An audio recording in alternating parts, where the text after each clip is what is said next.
After almost 30 years of working with very large Singapore and international firms, I felt it was time for a different stage in my personal and law journey. And so I set up Audent Chambers, and the name itself was a deliberate choice. Audent comes from the Latin word audentia, which translates into bold, audacious, courageous. And I wanted this move to reflect the audacity of walking away from established, safe, large law firms, setting up a practice of my own, and the audacity of a senior counsel stepping up and offering himself to a good, credible opposition party in Singapore. From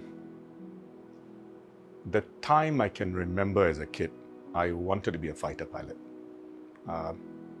And I never stopped dreaming of being a fighter pilot. So much so that when I was 16 and a half years old, I applied to the Youth Flying Club to get my private pilot's license, was selected, and became a pilot, a qualified pilot by the time I was 17. Very late in my second year of junior college, unfortunately, I developed short-sightedness in my left eye, and that derailed my plans those days. I was completely at a loss about what I wanted to do with my life. And I applied to do computer science at NUS and was accepted as a computer science student. But about 6 months before university started, I spent a week with a relative in Kuala Lumpur who ran his small law firm. In the course of that 1 week, call it coincidence, there were 2 movies on Malaysian TV, RTM, about lawyers and social justice. One of them had to do with a lawyer trying to save somebody on death row. Something shifted inside of me. I knew from that point in time, you have to apply to do law and nothing else. Just about 4 days before university term started, NUS called up and said, a place has become available in law. Do you want it? I was the happiest undergrad around. Went into law school, worked hard, and I could not have imagined that journey would have brought me to where I am today. All I can say is everybody calls me happy. My mom calls me happy. Relatives call me happy. People who grew up in the kampong call me happy. Many of them do not even know my real name. They just know me as happy. So when I do my house visits with the older people, I just tell them in Teochew or Hokkien, look, you're happy lah. You know, and then they go, wow, happy, wow, happy Ching Ho. Yeah, that's right. So happy is the call sign I would give myself or the name. So feel free to call me happy. My children are allies. They're truly supportive of my decision to join the Workers' Party. I know they call me a badass, and I think they meant that as a compliment. And so they have encouraged me. They have told me that if this is something you feel strongly about, do it, don't be afraid.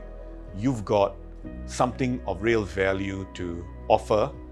Don't hold yourself back.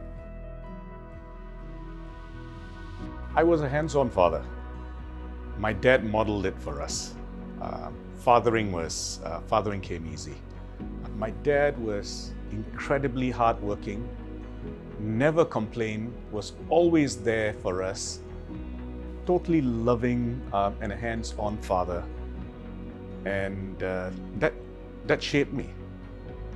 He was always very calm, always had his emotions in check, and was a totally uplifting father. And the other person who influenced me greatly was my brother, my older brother. He showed me courage. He demonstrated it in his life because there were multiple decisions he took in his life that went against the grain. In terms of the choice of studies he did, in terms of many personal decisions he made, and that combination of that kind of a father and that kind of a brother, I'm totally blessed. There is nothing like growing up in a kampo. There's excitement day in, day out. You've got friends all over the place, multiple activities going on, a multiracial environment with people who are socioeconomically challenged. But although you are with everyone who is poor, no one feels poor. You build some really solid relationships. You learn how to catch spiders. You learn how to entertain yourself without gadgets, without technology, and you build some wonderful, deep friendships and memories for the rest of your life. There is nothing like it. Sometime during COVID, I started helping out with Meet the People sessions with the Workers' Party Serangoon team. And about a year and a half ago, I started volunteering with their house visits. I strongly believe, based on everything I've seen, that the Workers' Party is a sensible, reasonable, and responsible political party. And the future of Singapore cannot be left just to one dominant party to make all the key decisions. We will be that much stronger if we have a balance with diverse ideas, with proper checks and balances, and in due course, to earn the trust of Singaporeans, where we can offer a credible alternative to Singaporeans.